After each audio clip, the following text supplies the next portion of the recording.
Fala pessoal, tudo bom? Sejam bem-vindos aí a mais um programa do Lancei. Hoje aqui no FunCup a gente está com o pessoal da Abrino, Vitor, Gabriel, obrigado aí por terem vindo, obrigado por participar aí do programa, contar um pouquinho da história de vocês.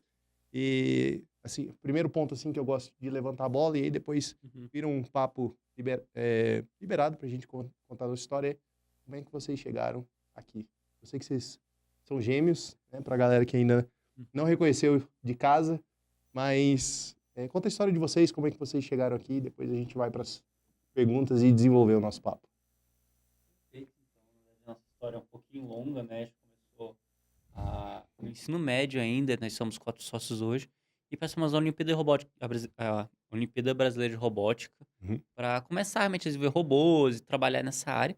Isso era primeiro ano do ensino médio, então a gente começou a participar, segundo ano também, e éramos a única equipe de robótica do colégio, assim, Onde vocês estudavam aqui? Era no Leonardo da Vinci. Tá. Então aqui isso é época de 2015, 2014, então já tem um tempinho. E o que aconteceu foi que quando a gente estava no nosso último ano do ensino médio, né, a gente ia sair da escola, como era de se esperar. E o que aconteceu foi, chegamos pra escola e dissemos, pô, somos a única equipe de robótica dentro do colégio.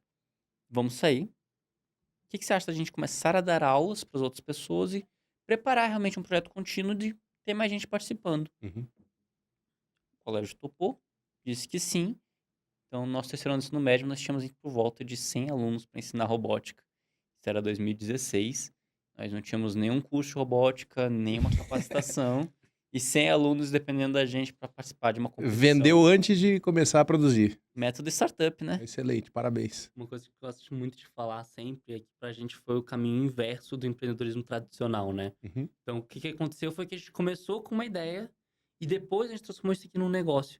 Porque no momento, lá onde a gente estava no nosso ensino médio, não sei se era porque a gente tinha muito cabeça oca, a gente nem parou pra pensar, pô, velho, será que isso aqui é uma boa ideia? Não, a gente tava lá, tinha terminado, já tinha essa equipe que deu a monitoria de robótica, já estávamos saindo da faculdade e falamos, cara, eu percebi um problema na educação de tecnologia do meu colégio, que se estende a vários outros colégios, quero continuar atuando com isso. E aí a gente parou e pensou, pô, velho, mas eu tô entrando na faculdade, vou ter que entrar no mercado de trabalho, tô começando uma outra fase da minha vida. Se isso aqui não me gerar uma renda, eu não vou ter como continuar com esse sonho a partir de agora. E a oportunidade do empreendedorismo foi exatamente essa. Como é que eu conseguia continuar a construir aquele hobby, aquela minha paixão pela tecnologia e educação, ao mesmo tempo que isso realmente se tornava o meu emprego. Então eu não precisaria em nenhum momento parar de executar isso. Então pra gente foi muito óbvio, pô, já tenho aqui, vamos fundar uma empresa. E aí foi aquele esquema patrocínio, né, que a gente fala. A gente conseguiu, acho que na época eram uns R$2.000, nós éramos 5 sócios, pegou lá o dinheiro, fundou e falou, cara, agora com esse dinheiro a gente tem que revolucionar a educação no Brasil. Desde então a gente não precisou fazer mais nenhum aporte, claro, retardou bastante o crescimento da empresa, mas nos deu a oportunidade de não só ver esse lado empreendedor, mas também de se conhecer, né? Como a gente não tinha experiência no mercado de trabalho, a oportunidade de ter a sua própria empresa nos permitiu fazer aquilo que a gente quisesse, como se fosse realmente um laboratório de teste para tudo que a gente queria fazer, testar, descobrir, não só no quesito empresarial, mas também sobre nós mesmos. A gente não sabia, pô, quero mexer com educação, mas educação no Brasil é uma área gigantesca, né? Então você pode falar desde ensinar gente mais velha, então uma andragogia, uma pedagogia, corporativo, dentro da sala de aula, são muitos caminhos diferentes. Então a gente gosta de falar que a gente, 2017, éramos um conjunto de universitários, R$2.000 e um sonho. A gente estava no primeiro semestre da faculdade, eu e outros sócios tínhamos passado por mecatrônica, meu irmão estava na computação licenciatura, e uma outra sócia estava na parte de engenharia aeroespacial do Gama. Então, estávamos esperando completar 18 anos para assinar contrato social, para conseguir abrir a empresa. Então, muito incipiente, 2017 foi realmente o chute inicial para a gente começar essa carreira de não apenas dar aulas de robótica, mas agora virar uma empresa estruturada. Eu entrevistei aqui há uns 10 programas para trás o pessoal da Lupiki, que foi da UNB também. Vocês estudaram UNB? Fizeram na UNB? Tudo na UNB. Lá no CDT da UNB. E eles também incubaram o primeiro projeto deles de engenharia na escola que eles estudaram, se não me engano, no Galois. E também tinha um problema de dentro de casa, que eles estudavam, tinha um problema de gestão de aula, de mentoria, de conteúdo programático dentro da escola. Eles criaram um sisteminha interno e tal. Virou o primeiro cliente deles e a partir dali também desencadeou. Então, Eu acho que é muito legal quando a gente quer inventar a roda, a gente vem com um problema. Hoje a gente tá mentorando muitas pessoas, muitas startups e tal, e o pessoal começa com a ideia e tal. Normalmente ideias muito boas, mas a gente fala, tá, e você resolve o problema de alguém? Tem alguém te pagando para você resolver esse problema? Você já tem um cliente, tem uma demanda? E eu gosto de ouvir histórias assim que começam do invertido. Tipo, eu tenho uma demanda, tenho um problema, cara, eu tô te pagando para você resolver isso aqui. Então, já fico, porra, super feliz aí com o start, né, a jornada de vocês. Mas continue. Depois vocês entraram na faculdade, já com o cliente rodando ali da escola, e aí? Na verdade, quando a gente entrou, a gente não tava mais com o colégio. A gente saiu, continuou com a mesma equipe que a gente atuava, e aí foi aquele caminho. A gente já sabia qual que era a dor, já sabia mais ou menos o caminho, só que a gente tinha várias soluções possíveis para essa dor. Então a gente começou a testar caminhos diferentes.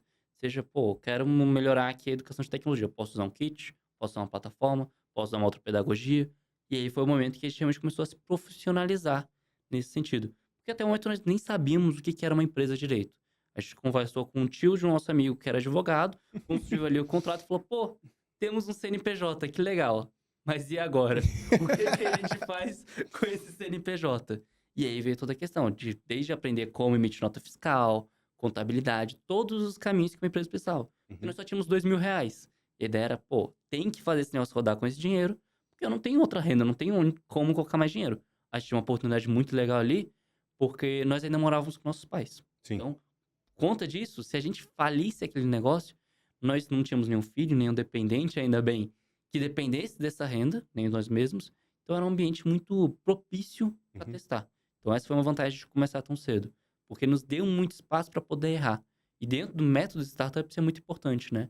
Além de começar o seu negócio a partir da dor de um cliente, ter o salto de fé que te possibilita testar, claramente, com risco controlado, uma solução no ambiente de inovação, é fundamental. E se você realmente consegue fazer isso sem causar grandes danos à sua vida pessoal também, é um caminho Não pode tacar incrível. fogo na vida, né? Exatamente. Isso é bem importante, né? Porque a gente falou, a gente começou em 2017, todo mundo com 18 anos, tentando resolver os problemas. A gente não tinha muita noção de qual caminho seguir, qual que seria a melhor resposta. Foi tentando e foi conseguindo. A gente deu algumas oficinas, teve caso de dar oficina para uma pessoa. Então, vai tentando construir degrauzinho por degrauzinho. Aí, acho que foi 2019, se não me engano, que a gente conseguiu voltar pro colégio que a gente estudava antes, a gente conseguiu fechar um contrato com ele, voltar para dar aulas lá dentro agora como empresa, não como aluno. Então, a gente foi escalando. Aí, agora, ano passado, a gente conseguiu entrar no Parque Náutico de Brasília, em novembro, mais ou menos. A gente conseguiu estruturar uma nova sede. Tinha antes uma sede na Asa Sul. Então, cada vez a gente foi estruturando mais, dando passos maiores. A gente começou com oficinas muito pequenas, aí partiu para dar algumas colas de férias, atuar dentro de alguns colégios. E hoje já tem uma metodologia mais estruturada, né? Nós temos parte de curso online, toda essa parte já bem mais fácil de vender, porque acho que foi aprendendo onde a gente está errado. A gente já recebeu uma carta, às vezes, da Polícia, da Receita Federal uma vez, que a gente tirou e disse, velho, e aí, o que eu faço com esse papel? E foi um caso muito engraçado, porque a gente, imagina, a gente estava na casa de um sócio, tava todo mundo lá, que a gente trabalhava na casa dele, e um dia chegou lá, chegou aqui essa carta aqui pra nós. Abriu lá, não sei se teve essa experiência já, foi uma experiência bem única, ainda bem que foi Intimação? única no caso. Não, era uma carta dizendo, talvez você tenha que pagar um imposto. Talvez, mas Esse só imposto, talvez. você tem que descobrir quanto você tem que pagar e qual que é o imposto. Não, Aí mas tem mais um campo muito interessante. isso já é no sistema lá. Sim. Aí ele vira e diz, quais que são as notas fiscais que pode ou não ter incidência de um imposto. E ele vira e diz, essa carta demorou pra chegar, você tem até amanhã, até hoje à noite pra resolver isso. E aí a gente vai lá, diz, primeira coisa, você só o site que ele te dá, né? Deve ter alguma dica lá. Não sei se já abriu esse site da Receita Federal. É uma lista com todos os impostos. Sim. Aí tem o valor A alíquota, a né? descrição. Por que você tá pagando esse imposto? Um espaço para justificativa sobre o imposto. A gente pagou, nunca vieram atrás, tudo ótimo. É uma coisa que eu acho que vale a pena ressaltar, que o Gabriel fala como se, começou, deu umas aulinhas, fez uma coluna de férias, e depois começou a crescer. Não, na verdade, não foi exatamente assim tão simples Nunca é. todo esse processo, né? Então, a gente começou a dar oficina para, às vezes, muitas vezes oficina de graça, testando metodologia para familiares, para amigos de familiares, para testar, começar a desenvolver. Ou às vezes você pegou e deu uma colônia de férias. A colônia de férias, cara, tem pouca criança. Mano, chama familiar, chama amigo, pra fingir que tem gente lá dentro e realmente se divertir, realmente virar uma coisa. Então, muitas vezes, as pessoas têm a ideia de que, cara, eu não tô só fundando uma empresa, eu tô fundando uma startup. Então, a startup vai fazer pá e vai deslanchar ou falir. Vai ser uma coisa muito imediata. Não é. Mas, principalmente quando você começa sem um grande investidor, cara, não é essa a realidade. Não tem toda essa gourmetização da startup. Muitas vezes você vai passar horas e horas quebrando a cabeça com problemas muito simples, problemas que às vezes seriam banais, mas que por falta de experiência ou às vezes por uma falta de uma conexão ali, vai dificultar o desenvolvimento de um negócio, alcançar um cliente. Então, como a gente comenta, cara, a gente começou com 18 anos, a gente não sabia nem o que era direito um CNPJ. Muito cabeça de vento falou, cara, eu tenho isso aqui, tenho a equipe, quero fazer, é óbvio, vou abrir a empresa. Para depois descobrir, não é necessariamente a trilha mais inteligente para você seguir ali. Então, já teve caso, comecei de estar trabalhando e receber uma carta da Receita Federal falando, ó, talvez você deva um imposto. A gente ficou tipo, cara, não tenho nem contador, o que eu faço agora? Aí você vai lá, pesquisa no Google, liga para amigo, vai fazer, desenrolar o seu rolê, né? Também depende de você, é o seu CPF, muitas vezes que tá ali na reta. Quem vai ter que pagar por conta disso vai ser você. Então, às vezes as pessoas têm a ideia de, não, cara, você é um empreendedor. Você sabe o que você tá fazendo. Muitas vezes, todo esse caminho que a gente viu, você muitas vezes vai encontrar empresas e pessoas que estão indo na maré. Tipo, tá seguindo, tá fazendo o seu caminho lá e muitas vezes não tem nenhuma estratégia muito bem definida. E a gente fala, cara, a gente pegou, montou o Canva do Sebrae, montou estratégia, fez muitas coisas. Mas hoje, com a mentalidade que nós temos, olhamos para trás e falamos, cara, será que eu realmente estava planejando ou estava escrevendo ideias no papel? Que isso é uma grande diferença, né? Não é só você escrever no papel que você está fazendo um plano, muito menos um bom plano. Então, isso é uma coisa que a gente acabou aprendendo com o tempo também, né? Esse foi um grande erro que a gente cometeu no começo. As pessoas vinham com perguntas estratégicas, em vez de a gente responder de forma estratégica, a gente respondia como se fosse uma pergunta de prova. Onde você vê daqui a 5 anos? Pô, eu vejo a gente com... Escolhe o número. 3. 3 vezes maior. Aí, pô... Ponte mas da cabeça. tu respondeu a pergunta, mas você foi estratégico? Então, esse foi um dos primeiros... Acho que um dos primeiros erros que a gente teve foi preencher todo o conteúdo que nos passava, só que sem ter aquela reflexão, aquela mas é normal. No começo a gente tem que responder Canva ali, a gente responde de qualquer jeito e... Você não tem um background, né, Não. pra saber. Não tem um parâmetro. É difícil você criar uma trilha de jornada para um ambiente onde você nunca andou antes. E é basicamente isso, né? Você criar um mapa ali de desenvolvimento de negócio. Ixi, já quebrei vários negócios justamente porque no mapa é tudo lindo. Bota ali no Excel, cara, tudo funciona, os números são crescentes, você cresce 10% ao mês, lindo e maravilhoso, tá crescendo lá os números. Mas na prática, nada disso funciona exatamente daquele jeito, né? Você vai fazer o passo 1, passo 1 não dá errado, tá tudo errado e a partir daí é só ladeira abaixo. Acontece, às vezes você vai lá e fala, cara, velho, eu vou fazer aqui, vai ser assim, assim, assado e vai dar tudo certo.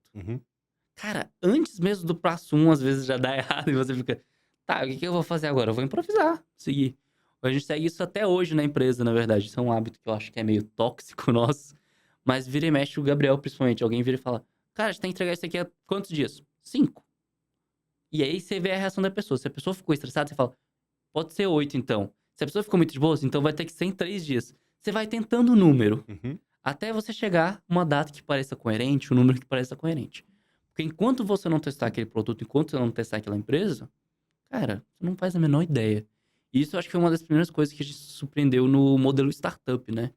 Porque a startup, na verdade, não vive apenas do negócio, vive a partir de um sonho. Então, toda a construção que você, às vezes, tem de valuation, por mais que, às vezes, você tente justificar com valores e tudo mais, se você ainda não testou o produto, é tudo uma grande estimativa. Sim. E qualquer coisa no meio desse caminho pode te virar tá totalmente errado. E aí, você está preparado mais para quando dá errado do que para quando dá certo, é onde realmente vai diferenciar se a startup vai sobreviver ou não. E aí, como é que vocês saíram ou continuaram se desenvolvendo ali no modelo de colégio e tal? Como foi essa sua relação comercial? Porque é o primeiro cliente veio até vocês. E daí pra frente? Então, isso foi uma questão engraçada, porque a gente começou a atuar em diversas frentes. Então, principalmente YouTube, Instagram, algumas coisas ali de e-mail. Então, às vezes, os clientes pareciam com a demanda, porque como era uma dor que a gente sentia no nosso colégio, Uhum. era uma dor em outros colégios. Sim. No fundo, eles são parecidos. Eles têm suas diferenças, mas eles têm as mesmas dores, eles têm as mesmas necessidades. Então, o que aconteceu foi muitas vezes o colégio entrar em contato com a gente. Ah, eu vi que você fez ali um projeto de robótica e deu certo. Uhum. Então, ter esse contato. E também, muitas vezes, o cara de pau. Às vezes, manda um e-mail, bate na porta de alguém. Então, uma das coisas que a gente fez no Leonardo da Vinci, quando a gente começou realmente a funcionar bem o projeto, foi: pô, você me arranja uma carta de recomendação? E eles foram lá, escreveram uma carta de recomendação ótima, muito bonita. A gente fazia a proposta, colocava no final a caixa de apresentação, chegava e dizia ao colégio: pega aqui, dá uma lida. Às vezes dava certo, às vezes não. Uhum. Mas você pensa assim, se você entregou 100 e 3 te deram sim, você tem 3 sims. Claro. Quantidade de nãos não Entra no funil de venda ali e faz parte. acontece. O não é você descarta, sim, deu certo. Aí você desenvolve ali aquele produto. Mas é o caminho, tem que testar tudo. Então, a gente testou desde panfletagem, de pegar panfleto, nós mesmos saindo no meio das quadras, entregando panfleto pra portaria, pra gente em carro, pra tentar vender desde curso de colônia de férias, vários caminhos. Tentamos YouTube, tentamos Facebook, tentamos Instagram. E uma coisa pra gente que foi muito importante foi: não teste no canal que você tem mais familiaridade. Porque muitas vezes seu público não tá lá. Então, Uhum. nós somos jovens, nós gostávamos muito de usar o Instagram. Principalmente na época. Cara, o Instagram era tipo a rede social pra gente. Aí a gente começava a preparar. Vou fazer toda a campanha de marketing pro Instagram, só que lá tem um botãozinho. Você quer fazer também no Facebook? A gente falava, tô aqui, vamos testar. E aí, muitas vezes você chegava e no final todos os cursos que você vendeu foi pelo Facebook. Uhum. E aí você já, pô, mas como assim meu público não tá no Instagram? E aí, mais uma vez, voltar a conversar com o seu cliente, ver porque cada produto é vendido de uma forma diferente. Uhum. Então, principalmente para nós que somos uma startup que lida ainda muito com a parte de hardware, de kits, que realmente tem um kit físico, não é um software as a service, não é apenas um produto digital, pra gente esse caminho muitas vezes foi diferente. Então, como hoje nós temos uma grande gama de produtos dentro do Brino, desde kits de robótica, cursos online, formações híbridas, cara, são muitos produtos diferentes. E cada um deles tem que ser vendido de uma forma diferente. Você não tem como ter uma solução mágica e falar, cara, eu vou seguir aqui o método ladeira, eu vou seguir aqui o método de lançamento e falar, pô, vai vender, que aí nem água e acabou. Porque eu vi um cara na internet que fez isso. Uhum. Então, na internet você vai ver 1 milhão de sucessos. Mas são poucos que hoje estão lá dispostos a mostrar aqui e falar, cara, joguei 100 mil reais no meu Facebook, perdi tudo. E agora, o que que eu faço? Você não vai Acho que encontrar ninguém esse chega cara, nesse. né? O cara que tem 100 mil reais pra gastar em ads, normalmente ele não vai jogar tudo de uma vez só ali. Você comentou aqui antes da gente começar a gravar de uma tentativa modelo B2C, né? Vender para cliente Uhum. final. Como foi esse aprendizado para vocês? Uhum. Pra gente, foi uma oportunidade de testar modelos de negócio. Então, cara, a gente entrou na faculdade, saiu do colégio, né? Montou a empresa. Tá, mas eu sei que eu quero resolver a dor aqui na educação. Mas quem é que vai pagar por essa solução? Vai ser o pai do aluno? Vai ser o aluno? Vai ser a escola? Vai ser o diretor? Vai ser um projeto público? Vai ser um instituto? Quem é que vai pagar por isso daqui? E aí, a gente, como sempre, no modelo startup, resolveu, vamos testar. E aí vão ter testes muito bons. Então, hoje, dentro do Brino, pra gente o ideal é B2B e B2G. Eu pego, faço contrato aqui com a empresa, resolvo, ela me paga. Tudo ótimo. Mas a gente testou uma coisa incrível chamada B2C também. Às vezes, tá ótimo. Então, vou vender por um curso online. Joguei na minha plataforma, tô vendendo o curso. Você não gostou? Toma o seu dinheiro de volta. Tudo bem, tá aqui. Mas quando você fala dentro da sala de aula, não é exatamente essa trajetória. Uhum. Então a gente já começou logo antes da pandemia a entrar dentro de colégios. E dentro do colégio a gente entrou em vários modelos diferentes. Seja com a instituição pagando, seja com os pais pagando, seja N formas, ou às vezes até de aulas gratuitas, de palestra, de contraturno, dentro da grade horária. Foram muitas formas diferentes. E aí um dos modelos que a gente resolveu testar foi diretamente com os pais. Você chegava, era aquele esquema que, provavelmente, se você tem um filho, você conhece. Você vai chegar na escola, vão falar, ó, agora no seu contraturno, o Juninho pode ter uma aula de robótica. Uhum. Aprender sobre tecnologia, que legal. Por X reais mensais, você vai ter essa aula pro seu filho. E aí você pega uma mesa, muitas vezes dobrável, coloca na frente da escola, escreve robótica educacional e espera os pais chegarem até você para mostrar contrato, negociar, tudo Sim. mais. Cara, tem a parte legal, Porque você entra em contato diretamente com os pais, diretamente com os alunos. Sem querer interromper, mas nesse modelo o seu contrato era direto com os pais Diretamente com ou os através da escola? É um B2B2C, né? Então você tem primeiro contato com a escola, Aham. e a escola que vai ceder o local e autorizar, né? Porque você tá dentro da escola. Só que o contrato mesmo de receber e realmente rodar isso é com os pais. Ah. A Então, escola vira e esse- fala, ó, eu tenho os pais, eu tenho a sala, eu quero oferecer a robótica. Mas eu não vou pagar por isso. Quem vai pagar vai ser o pai. Tá. Tu se vira com ele. E aí vai ter desde pai que vai dizer, não, vou pagar aqui, vai dar tudo certo. Nós criamos uma coisa incrível chamada grupo de mães. Então, cara, se você fez uma coisa no contrato com uma, você vai ter que fazer com todas as mães do colégio. Detalhes contratuais, assinatura. Cara, velho. E isso é uma coisa também que eu percebo que a gente errou muito na época. Porque a gente tinha tanto medo, às vezes, de experimentar aquele modelo, que a gente já tentava se defender das formas incorretas. Então, às vezes, pensando, cara, se eu escrever um contrato mais longo, eu vou me proteger mais.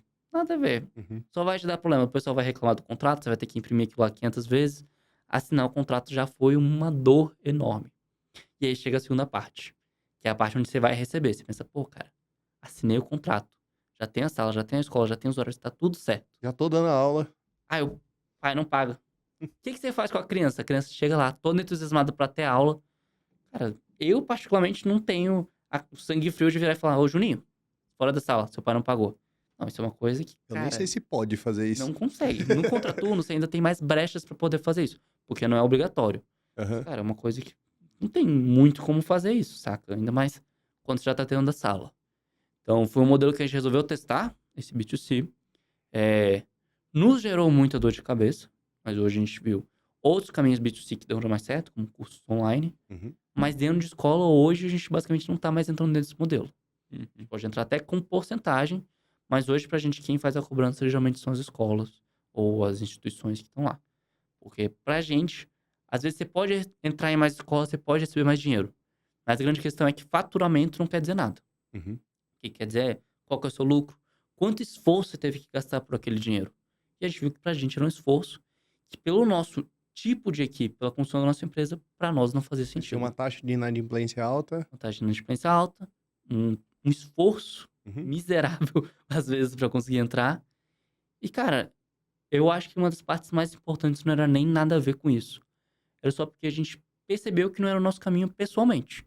Ele falou, cara, eu não quero acordar todo dia, trabalhar com isso e ser infeliz dentro desse modelo às vezes. Uhum. Porque também tem muito a ver com como é a sua empresa, você pode fazer muitas vezes aquilo que você quer. A gente sabe. Uhum. Não tem muitas coisas que você vai ter que fazer que você não quer. Mas poder, às vezes, orientar o seu negócio também. Aquilo que você tem um perfil para fazer, cara, é muito bom. Então, poder virar e falar, ó, se eu trabalhar aqui, eu vou investir X, vou retornar Y. Mas eu não quero. Tipo, não vou ser feliz com isso. Não acho que cumpre o propósito da minha empresa, não é minha missão, não é meu objetivo, não é minha visão. Uhum.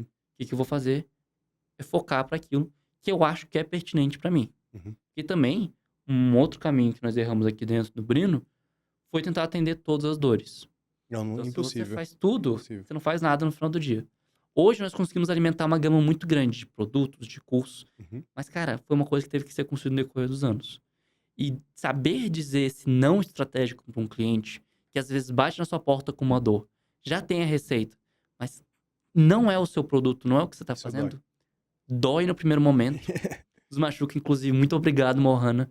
Ela, nossa sócia, que entrou um pouco depois. Uhum. Mas, cara, ela é especialista em economia comportamental, já era empresária há mais anos. E aprender a dizer não é algo muito libertador.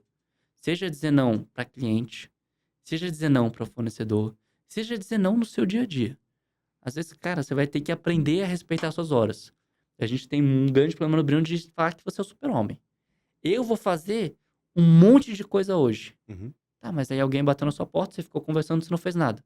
Cara, acontece todo dia isso. Sim. Você nunca vai conseguir cumprir o checklist. Lado bom, você tem um motivo para voltar amanhã. Lado ruim, você tem que aprender a lidar com o que você tem que fazer. Então, saber priorizar, saber como é que você vai planejar para sua empresa chegar àquilo que você quer. Porque a gente viu vários empreendedores que falam, cara, trabalhei muito hoje. Ah, o que você fez? Fiz X, Y, Z, tanã. Mas será que você chegou em algum lugar? Será que você realmente fez isso de forma estratégica ou você só tá matando demanda que tá lá no seu backlog? Uhum. Isso foi um ponto muito interessante. A gente fala de errar rápido e errar barato, né? Que é Sim. um método startup. Cara, tu vai errar. Só que você não pode acabar com sua empresa num erro. Então, uma das coisas que acabou coincidindo nessa época é que esse B2C foi justamente 2019, 2020. Eu não sei se vocês lembram o que aconteceu nessa época, mas foi um detalhe bem interessante, bem pequenininho. A gente Pandemia. tinha 5 contratos com escolas, estava tudo bonito, tinha esse contrato aí com essa escola que estava com os pais, e inclusive uma história legal. A gente dava aula num colégio, agora era na grade horária, no último horário do dia e no primeiro horário do dia seguinte.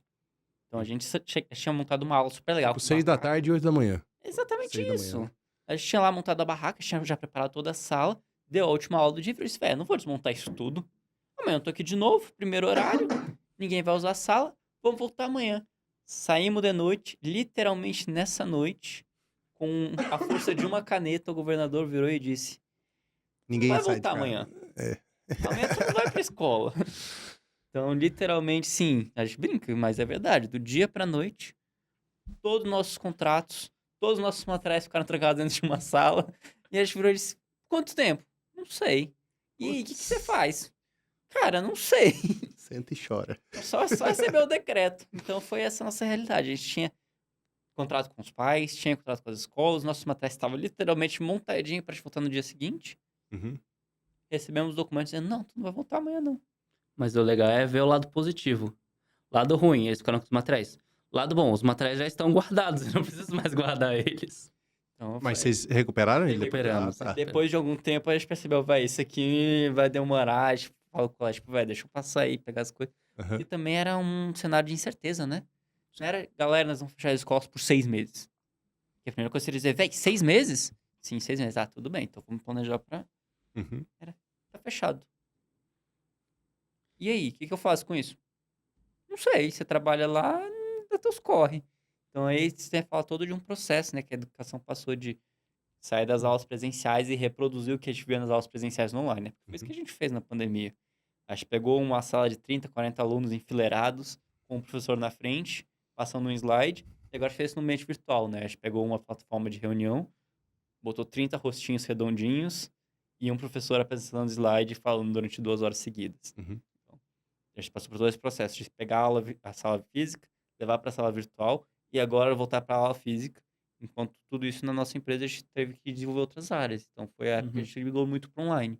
Começou a fazer parte de cursos online, buscou outros clientes, migrou muito para o lado empresarial, que estava precisando da parte de educação. Então, foi uma grande época de mudança Uhum. e foi uma mudança forçada, né? Uma coisa que a gente sempre gosta de comentar, tem uma frase muito, muito bonita, acho que é do John Maynard. Eu não lembro exatamente qual que é o nome dele, mas é basicamente: o mais difícil não é ter ideias novas, mas se desprender das ideias do passado. Uhum.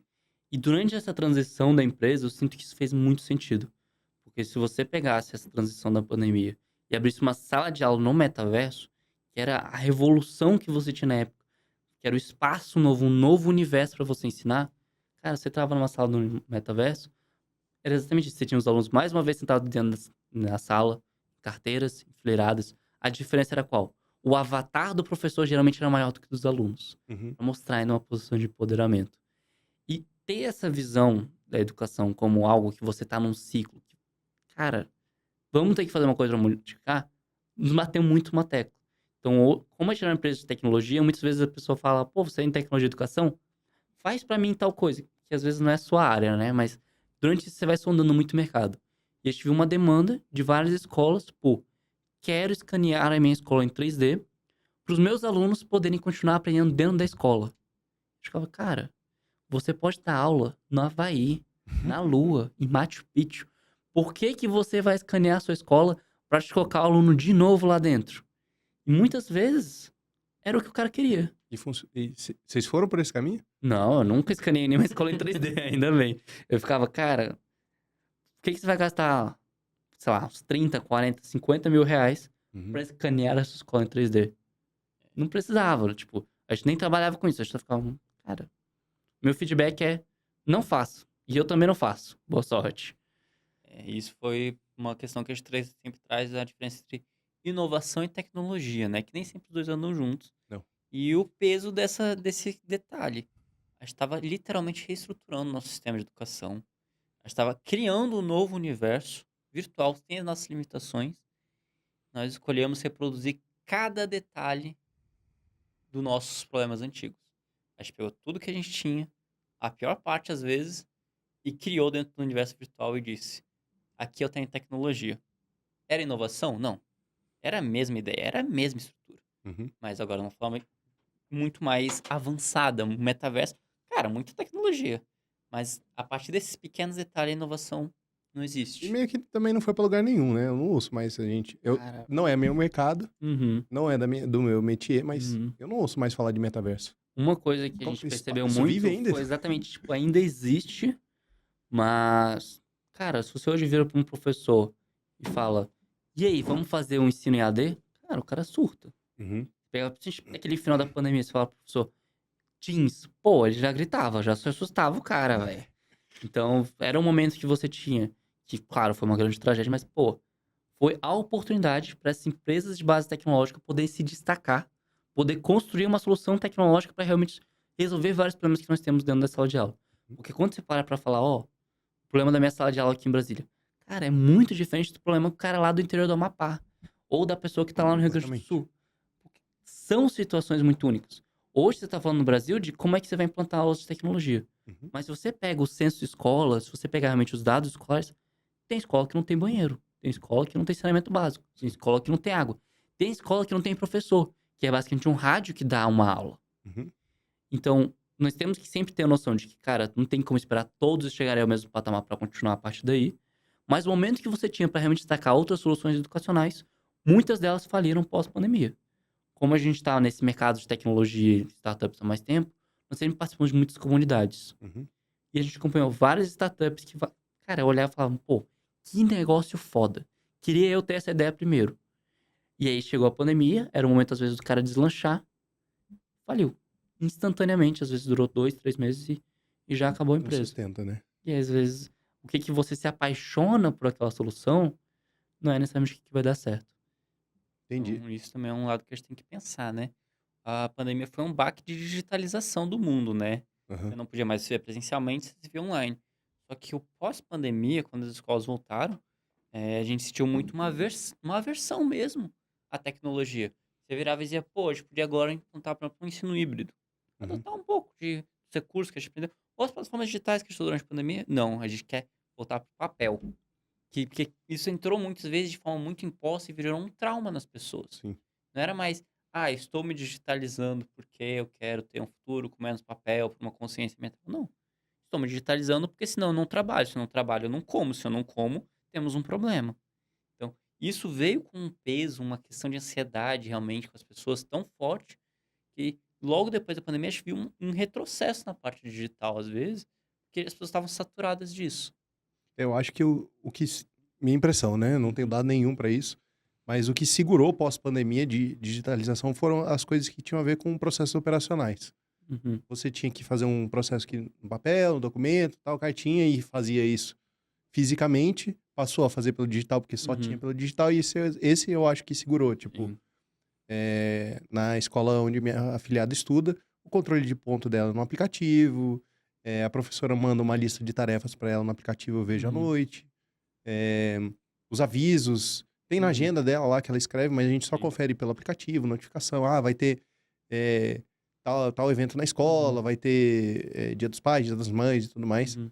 Tudo por aplicativo. Então, esse eu acho que sustentou. Mas aula online, nossa, eu acho que nunca mais a gente volta. Uhum. Daí virou esse Uma Uhum. versão. relação interpessoal, assim. Eu sinto que o digital deu muito passo para trás porque foi muito forçado, né? Eu Uhum. acho que as pessoas ainda gostam de pessoas. Ainda bem. A gente comenta, cara, deu muitos passos pra trás, mas obviamente existem muitos motivos pra isso. Tem um legado que deu relativamente certo, principalmente essa parte de digitalização de vários serviços que a gente encontra hoje, de comunicação, que são serviços que deveriam ser digitalizados muitos anos atrás, Uhum.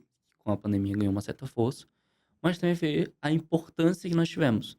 Então a gente sempre fala que tudo é realmente um grande laboratório para você poder estudar. E poder estudar uma geração inteira que ficou, às vezes, 2 anos distanciada das salas de aula, como professor, na verdade, foi bem assustador. A gente via casos de alunos que em uma aula de educação física, que é uma das únicas matérias do Brasil que são obrigatórias, aliás, é educação física, basicamente virava para o aluno e falava, pô, pega aqui essa bola e anda sozinho, você e a bola, até 3 metros adiante. Tinha aluno que não conseguia.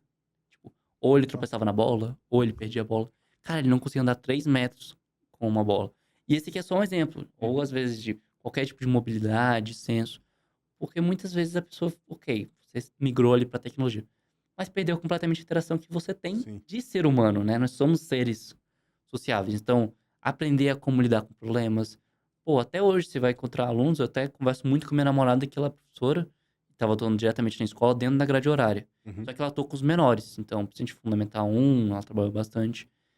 E, cara, era criança que você virava e falava, pô, tem aqui o brinquedo, vamos brincar. Em vez de eles dividirem, eles saíam no soco. Eles ambos queriam. E pra gente, pode parecer uma coisa, pô, velho, não faz o menor sentido, é só dividir. Não. Mas pra uma criança, o impacto que isso tem, ele nunca aprendeu a dividir, às vezes, um brinquedo. Ninguém nunca mostrou pra ele outra alternativa. Então, é um caminho que a gente viu. Teve, de certa forma, um retrocesso pedagógico, por assim dizer, mas que, ao mesmo tempo, nos mostrou um limiar que nós antes não tínhamos. Porque antes eu vivia falando, pô, vou usar a tecnologia, vou revolucionar a escola, e isso vai ser a solução do futuro. Eu vou colocar aqui um óculos em você, você vai aprender, vai vir tudo pra sua mente. E que hoje você vai ver menos pessoas com essa bala de prata educacional que vai falar, pô, tô com um problema? Mete tecnologia que resolve. Não, a gente sabe que hoje não é assim que funciona. Você vai ter a tecnologia, claro, mas tecnologia é uma ferramenta. Quem vai aprender a utilizar isso aqui são os professores, para poder ensinar os alunos, são os diretores, são os pais. Porque se você só colocar isso aqui na mão do aluno, você vai ver o problema que vai dar. Um exemplo que a gente gosta muito é do ChatGPT. Então, assim como várias inteligências artificiais, você vai ver os gurus do ChatGPT que vão falar, cara, vai solucionar o mundo. Será que vai mesmo? A gente comenta muito que as pessoas não sabem, mas a inteligência artificial, na verdade, é extremamente estúpida. Ela vai te dar exatamente o que você pediu, porque ela não tem o básico do bom senso. Não. Então, se você vira pra ela e fala... E ela ainda responde errado. Ela inventa. Então, se você... A gente fala que muitas vezes a culpa da resposta errada também é do ser humano. Sim. Então, se você não sabe perguntar a pergunta correta, você vai receber a resposta incorreta. Então, por exemplo, se eu viro e pergunto, por que a Terra é plana? Cara, ela vai me dar um discurso por que a Terra é plana. Sim. Por que 2 mais 2 é igual a 5? Ela vai justificar errado. E se você não tem o bom senso de ler aquilo que está sendo produzido, de buscar uma fonte... eu julgo que acho que a gente já deve ter uma meia dúzia de programas falando sobre IA aqui em volta. Mas ele é muito ruim para conteúdo das coisas. Eu gosto dele para tarefas maçantes. Tarefas, exato, para coisas que você tem que escrever, relatório, documento e tal. Mas eu coloco conteúdo para ele só organiza para mim num formato mais bem organizado. Mas para conteúdo, assim, eu nunca vou esquecer. O dia que eu tava debatendo dentro de casa, e aí a gente foi falar sobre Harry Potter, e aí veio, putz, quais são as Horcruxes? E aí eu joguei lá e ele respondeu errado várias vezes. Aí eu fui tentando corrigir ele, aí ficou pior ainda. Aí ele saiu lambançando tudo e não conseguiu me responder todas porque o Harry é um Horcrux, né? E ele não conseguiu chegar a essa conclusão. Porque não é falado objetivamente em lugar nenhum. Você tem que entender a conclusão do livro para poder chegar nesse ponto, né? E as pessoas que não, eu diria assim, não estudam sobre IA, não entendem que ele não é onisciente, né? Ele é só uniconteúdo. Ele tem um monte de conteúdo e é certo e errado, e ele vai costurando lá as conversas. Uma coisa que a gente gosta de falar é que a inteligência artificial é como se fosse uma criança de 8 anos com muito tempo. Então, basicamente, tudo que você pede, uma criança consegue fazer. Ela só precisa ter tempo suficiente. E essa é a questão do ChatGPT, ele faz isso muito rápido. Mas hoje a gente vê também um lado que é pouco explorado, é porque nós temos um limite de informação no mundo. Sim. Então, precisa de informação digitalizada. E nós estamos começando a alcançar esse limite. Então, hoje, você vai encontrar na internet também várias ferramentas que falam, eu vou identificar IA dentro desse texto. E, na verdade, ele não está identificando IA. Porque a própria inteligência artificial não sabe o que uma inteligência artificial escreveu. E é aí que mora o perigo. Porque você está num mundo onde, para você desenvolver qualquer inteligência artificial, você tem que ter um mar enorme de dados, mas, ao mesmo tempo, você tem cerca de, se não me engano, 13% da energia do planeta sendo gastada para fazer inteligências artificiais. Caraca. São 13% da energia do planeta que estão gerando informação e jogando na internet. Então pensa comigo, se Nossa. hoje a maior parte do tráfego do mundo Não parei pra não pensar são nisso. pessoas, são inteligentes, são bots de inteligência artificiais que trafegam a maior parte dos dados do mundo, eles que estão injetando essa informação dentro da nuvem, é como se você tivesse um amigo imaginário, que confirma o que você quer. É uma inteligência artificial se alimentando a partir de outra inteligência artificial falando, cara, resolvi o seu problema. Tá aqui, 3 mais 3 igual a 9. Muitas vezes, se você não tem o discernimento, se a gente, como ser humano, não consegue, às vezes, bater o olho e diferenciar inteligências artificiais, Uhum. claro, depois você acostuma, você consegue dizer, pô, provavelmente isso foi A feito forma com da inteligência. linguagem ali, ela fica meio quadrada, Uhum. né? Mas, geralmente, a maior parte das pessoas não tem esse discernimento. Sim. E hoje você tem inteligências artificiais para mascarar isso. E você tem inteligências artificiais jogando informação, gastando absurdos de energia, absurdos de tráfego na internet, para inserir informações muito mais rápido que qualquer ser humano vai conseguir fazer e se alimentando a partir disso. Então, você está chegando num ponto onde a inteligência artificial está inventando uma informação, outra inteligência artificial está pegando essa informação e falando, cara, mas está na internet. É óbvio. Ah, o seu problema é que eu roubava informação? Tá aqui então a referência. E aí a gente entra numa questão de disparidade de novo, né? Então você já entrou numa sala de aula e na parede, assim, tinha escrito proibido o celular. Uhum. Então a gente enfrenta uma realidade onde na sala de aula é proibido usar o celular, por lei. Tem uma lei lá ainda referenciada. E por outro lado, nós estamos enfrentando o universo do ChatGPT, OpenAI, 326 milhões de outras inteligências artificiais que estão por aí. Então, a gente literalmente proíbe uma tecnologia dentro de sala de aula, porque a gente não sabe lidar com ela. Isso já tem anos. Uhum. E não consegue lidar ainda com a próxima tecnologia, porque a gente não lidou nem com a tecnologia passada. Sim. Então, quando a gente fala estrutura de sala de aula que a gente adotou Verdade, né? 300, 500 anos já, que estamos nessa mesma estrutura de cadeiras físicas, só mudou o quadro negro para virar um quadro branco com um projetor por cima. Como é que a gente vai trazer essa realidade de um chat GPT que daqui a 10 anos, 5 anos vai estar defasado porque vai estar se retroalimentando igual um louco, enquanto a gente ainda não aceitou o celular, telefone celular que tem o quê? 20 anos dentro das escolas. Não tem computador, não tem tablet. Um outro, eu acho que tem tablet e tal, mas não tem Uhum. nenhum Mas tipo de o acesso. tablet não é para você usar o tablet. Muitas vezes o tablet você substitui o livro físico. Sim. Então você não tá usando um tablet para ser um tablet, você tá usando ele para ler um livro. E aí o tablet vira uma tecnologia, mas não uma inovação. Sim. O livro, tem 1 milhão de livros na escola. Eu lembro que metade da mochila eram uns livros pesados. Você trocou ele pra um tablet? Até Bacana. hoje. Não mudou. É. Isso não mudou. Eu Uhum. comentei que existe, né? Existem algumas escolas que permitem e tal, mas... Mas aí como tecnologia, não como inovação. Porque você não aprende a usar um tablet, por exemplo, para ver um trabalho de um jeito que você nunca desenvolveu antes. Aham. Para adotar uma inteligência artificial, para fazer, às vezes, um projeto de acessibilidade. A gente trabalhou já em projetos de acessibilidade, às vezes, para aluno com deficiência visual. Então, você já parou pra pensar como é que o aluno que tá com deficiência visual consegue ver, por exemplo, um átomo? Uhum. Aquela estrutura atômica lá, a gente vê no livro, hoje é fácil de ver. Como é que ele vai ter esse discernimento? Qual que é a proporção de cada planeta no sistema solar? Então, às vezes, pegar essas tecnologias e trazer para um viés social e para um viés de realmente conseguir transferir mais conhecimento é essencial. Em contraponto, que a gente traz ela, às vezes, para você acessar uma chamada online para substituir o que você já está fazendo na sala de aula. Uhum. Esse sinal do como pegar a tecnologia e adotar para ser uma inovação ainda está muito arcaico. Por mais que às vezes a gente vá numa escola de ponta. Todos os alunos aqui têm um tablet. Tá, e aí? A gente assinou aqui com a editora. Todos os livros que ele devia trazer estão no tablet. Ele acessa com o login dele. Tá aqui. Sim, só vira a página assim e faz o rabisco em cima. Aí ainda faz aquela tela dividida que nem o TikTok. Metade livro, metade Subway Surfers. E é isso. Vai aprendendo assim. Acho que uma das coisas que eu fiquei meio em dúvida aqui, mais numa relação interna de vocês, enquanto vocês estavam falando, foi a questão estratégica. Vocês comentaram que a gente fez muita resposta, deu muita resposta batida ali pro plano de negócio, para um Canva e tudo mais, sem um desenho estratégico. E aí a gente está falando hoje de uma empresa que tem 6 para 7 anos, né, mais ou menos isso. Uhum. Como vocês lidam hoje com decisões estratégicas, com um alinhamento estratégico? Depois tem uma outra pergunta que está super na minha cabeça aqui, mas Beleza. como vocês desenham internamente como sócios e tudo mais, isso aí? Perfeito. O que a gente gosta de falar é que assim como nós conseguimos falar muito e dizer pouco, a inteligência artificial consegue fazer exatamente a mesma coisa. Então, você que tá ouvindo, pesquisa depois na internet, gerador de lero-lero.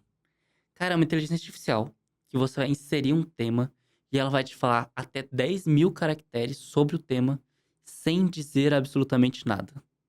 E era muitas vezes isso aqui que a Peraí. gente fazia. Cara, isso é legal. Igor, vê se você... Gerador de lero-lero. Bota aí no Google, bota aí na televisão pra gente. Eu nunca ouvi falar disso. Ele escreve um monte sem dizer nada. Exatamente. Essa a gente vai mostrar, mas pode continuar aí. Daqui a pouco ele joga aqui na beleza. televisão. Cara, a gente adora, como a gente tá inserindo nesse mecanismo, nós sempre falamos também sobre as inteligências artificiais que foram criadas apenas por vaidade humana. Uhum. Claramente essa foi criada por um maníaco escondido no porão. Que falou, cara, eu preciso de 10.000 caracteres sobre a Revolução Francesa sem falar um dado impertinente aqui dentro. Uhum. E muitas vezes também era uma coisa que a gente fazia. Então, isso acontece muito em empreendedores que estão no começo. Se você tem como objetivo preencher, por exemplo, um Canva, poder montar ali um plano de negócio, Uhum. cara, a chance que você tem de colocar a primeira coisa que aparece na sua cabeça é muito grande. Sim. Porque o nosso cérebro é muito preguiçoso. Então, se você só vai sentar para preencher cota e fazer aquele negócio, não vai dar certo. Uhum. O que você precisa? Parar, pesquisar.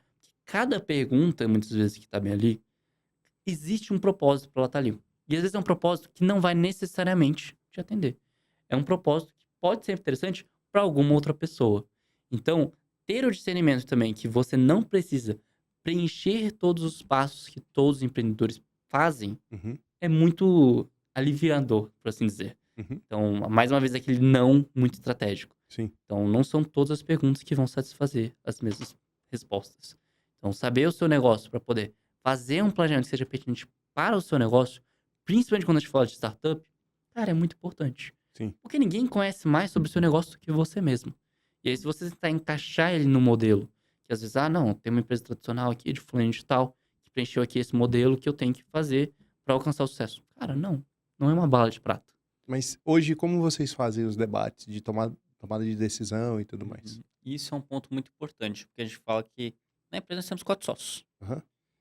Alinhar 4 cabeças é difícil. Sim. Eu viro o Vitor, daqui a 5 anos, onde é que a gente vai estar?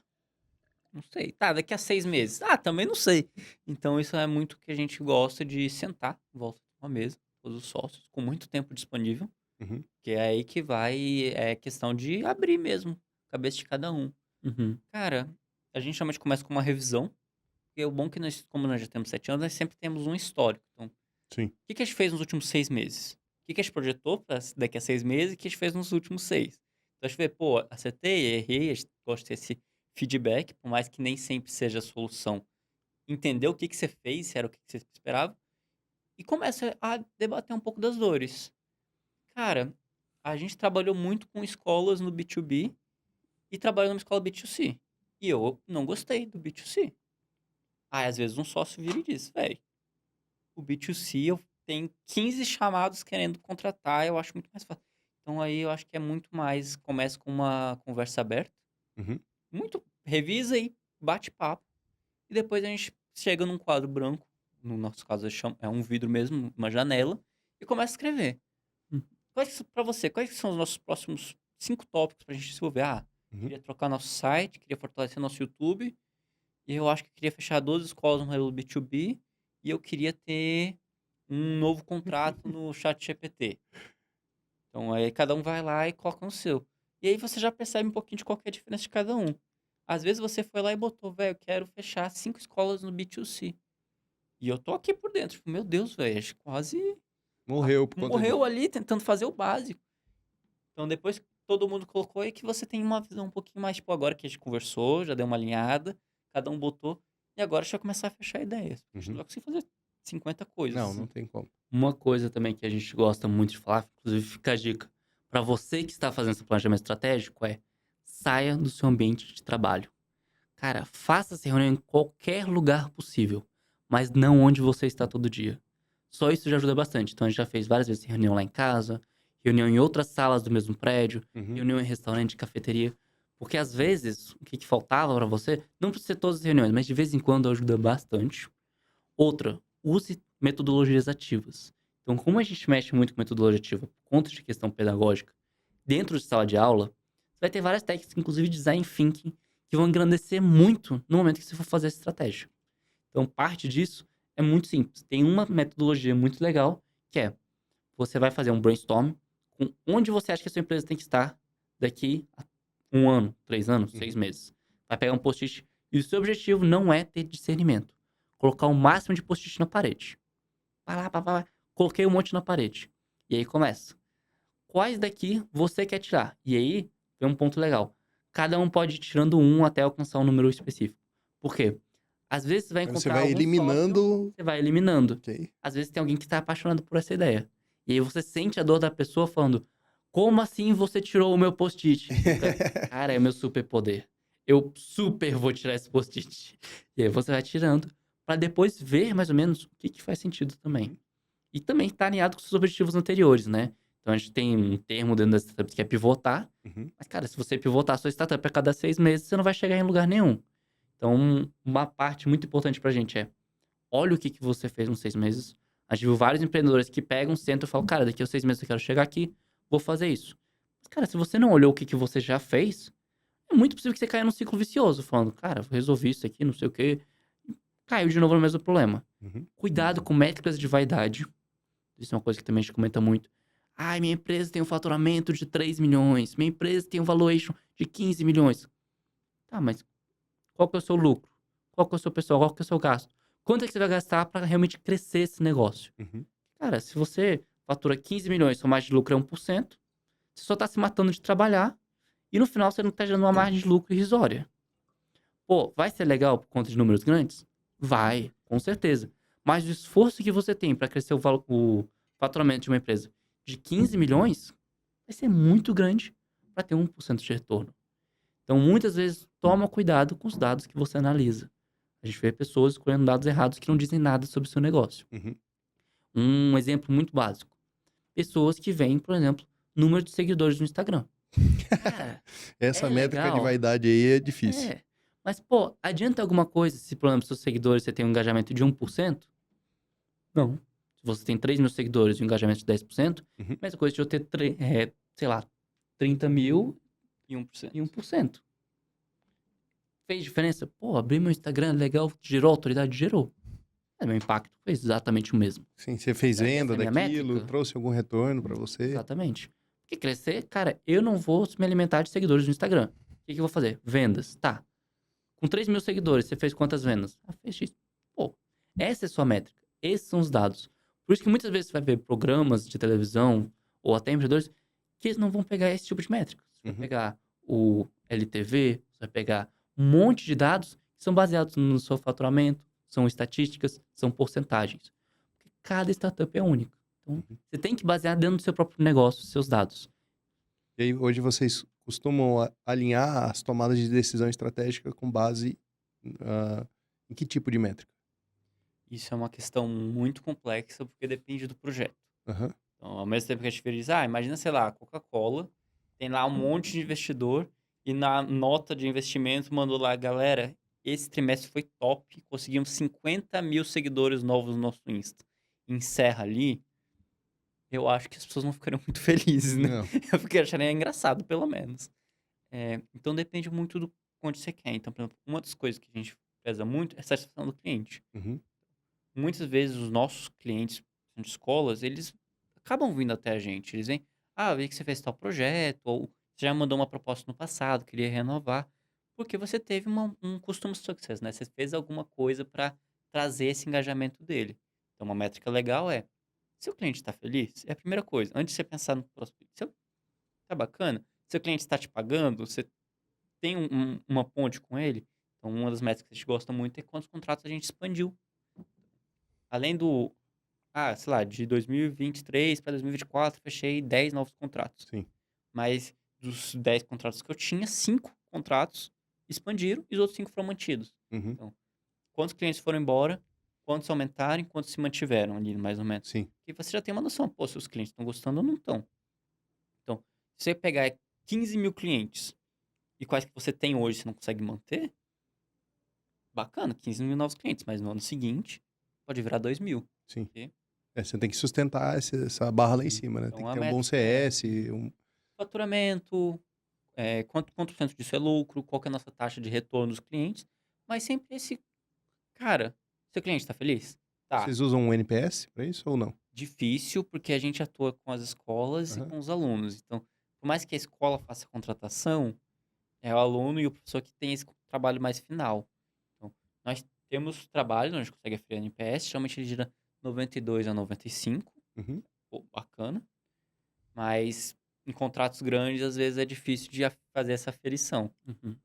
Uma coisa também que a gente sempre fala é da onde que vem o faturamento da sua empresa. Faturamento, às vezes, pode ser uma métrica de vaidade, mas saber da onde vem o dinheiro, às vezes, é muito importante. Então, a gente sabe que, às vezes, principalmente empresa que tem mais de um sócio, não vai estar todo mundo todo dia acessando as tabelas financeiras. Mas conseguir falar, pô, por exemplo, hoje a gente atende B2C, B2B, B2G, vários modelos. Tá, mas de onde que vem a receita da sua empresa? Porque às vezes você vai ver uma empresa que o cara está se esforçando horrores para conseguir mais clientes, Uhum. sendo que às vezes se ele fizesse isso através do B2B, ele ganharia mais dinheiro. Então, pô, hoje no Brino a gente consegue olhar para os nossos dados e falar, pô, da minha receita, X veio de tal lugar, X veio de tal lugar e X veio de tal lugar. E muitas vezes isso já vai eliminar boa parte das suas questões estratégicas. Porque se você vê que boa parte do seu dinheiro vem de um lugar, você tem que investir mais ali. Não faz sentido, às vezes, você abrir outros braços se você não está atendendo quem já está em casa. Uhum. Então, essa é uma questão que nós temos aqui dentro do Brino, que é prioridade é atender quem você já fechou contrato. Podem aparecer contratos incríveis, podem aparecer coisas muito legais. Vamos querer mexer? Vamos. Mas primeiro você tem que entender quem já está dentro da sua casa, quem já está pagando suas contas. Porque todo o resto muitas vezes vai ser um grande si. Uhum. E, cara, quem vive de sonho não sai com empresa por aí. A gente pegou muitas vezes pessoas que viravam pra você e falavam: cara, tá aqui a oportunidade, já é um negócio certo, já tá aqui. Enquanto realmente não estiver acontecendo, às vezes até com um contrato assinado, se não estiver acontecendo, cara, é um si. Então Uhum. toma cuidado com a sua projeção. Já teve até amigos, pessoas que a gente conhecia há anos, tiveram grandes problemas, por quê? Pô, fechei aqui o contrato com uma grande empresa, já tá tudo certo, não sei o quê. Cara, enquanto não estiver executando, não tá tudo certo. Não. Então tome cuidado para, seu planejamento estratégico tem que estar alinhado com o seu faturamento. 2, ver de onde que tá vindo essa dor do cliente, porque se você tá só olhando ali o que, que você quer fazer, você não tá olhando pro cliente. Então, veja para onde que o cliente está indicando boa parte dos nossos problemas, você vai ver. O cliente que você já tem está dizendo, ó, tem um problema. Então, a gente expandiu em várias escolas. Tá, mas por quê? Porque a gente virava pro cliente e falava, cara, fiz meu serviço, o que, que você achou? Ah, achei X, X, Y. Tá. Mas, e o que, que você achou disso aqui? Ah, acho que é uma possibilidade de expansão. Ah, posso te oferecer um novo serviço? Pode te oferecer uma nova coisa? Tentar muitas vezes aumentar o ticket médio antes de buscar necessariamente mais clientes pode ser um bom caminho também. Uhum. Porque você não vai apenas ter mais clientes, você vai ter uma relação com aqueles que te contratam. É dar um upsell ali no seu E contrato, pra né? gente isso foi uma coisa muito importante. Não ter necessariamente mais colégios ou mais clientes, mas conseguir ter uma relação mais próxima, solucionar mais dores e ter um upsell também é um caminho muito interessante. E aí, se você metrificou lá no seu planejamento, quero ter 15 clientes, e aí você fez o upsell, então você usou a métrica errada, porque você não precisava dos 15 clientes para alcançar o seu faturamento. Uhum. Só precisava aumentar o seu ticket médio. E isso é bem importante a gente ficar sempre atento, né? Também como você faz essa pergunta pro seu cliente. Você vira pro seu cliente, e aí, o que, que você achou do serviço dos últimos 6 meses? Pô, foi bacana, deu tudo certo. E às vezes, pô, você fez contrato aqui com o diretor da escola. O diretor da escola tá todo dia na sala de aula e tudo. Tá Claro, nem perto da você escola, tem da que ter sala. essa noção. Então a gente trabalha com robótica, a gente gosta de acompanhar as outras empresas de robótica, porque Uhum. estamos no mesmo ramo. Então, já aconteceu de chegar no diretor e perguntar, como é que tá o projeto de robótica da escola? Tá bacana? Ele, não, tá funcionando tranquilo, os alunos estão gostando, tá tudo certo. E a gente, pô, beleza, então. Aí chegou no professor, o professor, véi, esse projeto de robótica aqui é absurdo, eu não consigo cumprir o cronograma deles, todo dia eu tenho que me desdobrar, todo dia é horrível, e aqui tá uma luta pra tentar resolver um problema que todo dia chega novo, o mesmo problema. Uhum. Aí tu fica buscar entender um pouco mais do que do óbvio. Eu assinei o contrato com o diretor, vou conversar com o diretor. Ou outras empresas também. Eu conversei aqui com o diretor financeiro, quem assinou meu contrato, tá beleza. Só que a outra ponta ali não tá resolvendo. Uhum. Então, quando a gente fala de NPS, não pode ser uma métrica de validade. Sim.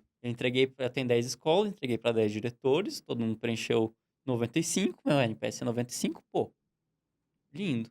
E às vezes o professor tá lá na ponta, tá se lascando. Então, Sim. tentar entender um pouco mais do todo e fazer as perguntas certas. Cara, minha aula de robótica tá bacana? Pô, tá. Você vê alguma outra empresa de robótica atualmente que trouxe alguma solução que você achou bacana? Ah, a empresa lá faz um e-book com os alunos.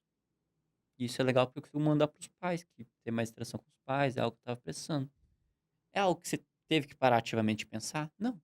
Mas é uma ideia que tava ali voando e você conseguiu capturar. Então, pergunta certa traz a resposta que você quer. Mesma coisa com o ChatGPT. Você virar e fazer uma pergunta absurda para ele. Cara, por que a gente tem mais galinhas do que formigas? Você sabe pra onde você quer ir? Eu engasguei aqui com a pergunta. É esse tipo de pergunta. Não quer dizer nada com coisa nenhuma essa pergunta. Ele vai te Inclusive, que eu acho que responder. você tem muito mais formiga do que galinha, tá? Só Sim. pra esse detalhe. Eu imagino que tem muito mais. Mas ele provavelmente vai te dar um jeito de justificar. Alguém vai conseguir justificar isso pra você. Sim. Mas minha pergunta é, por que você perguntou isso? E o que você vai fazer com essa resposta? O objetivo da pergunta, né? Você gostou do meu trabalho? Gostei. Obrigado, foi um prazer. Tchau, até semana que vem. Até semana que vem. Uma Pô. coisa que a gente também fala muito é, cara, sai do óbvio. Todo dia esse diretor vai receber umas 10 empresas querendo vender um negócio pra ele. O seu cliente vai ser abordado 50 mil vezes por e-mail. Faça algo que chame a atenção. Muitas vezes vai encontrar cada vez mais na internet empresas e pessoas vendendo produtos de forma indireta. Que é uma coisa que a própria indústria do cinema já faz há anos. Porque ninguém mais quer ver aquele comercial, ninguém mais quer que você bata na porta da escola e fala, pô, Sim. você tem projeto de robótica aí? Olha, eu tenho aqui um projetinho de robótica. Bora lá? Bora ver como é que funciona? É difícil. Imagine a quantidade de pessoas que já não fizeram isso com esse cara. O trauma que ele já não tem. Se um vendedor bate na porta da escola, ele não vai nunca querer abrir a porta. Uhum. Mas agora, se você realmente capta o seu cliente de uma forma diferente, nem que seja, cara, joga um post lá. Sabia que existem mais formigas que humanos? Cara, você já prendeu a atenção dele.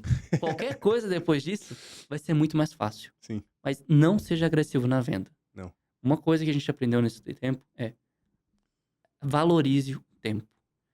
Vai ter muita venda que você vai fazer com clientes que te enrolaram durante meses. Então isso é uma coisa que a gente vivenciou muitas vezes. Cara, se você respeitar o tempo do cliente, não ter aquele marketing agressivo e realmente mostrar É não um ser bom chato, né? serviço, não ser chato, cara, já ajuda muito. É meio caminho andado. Então a gente comentou algumas vezes no Bruno, pô, o contrato caiu do céu.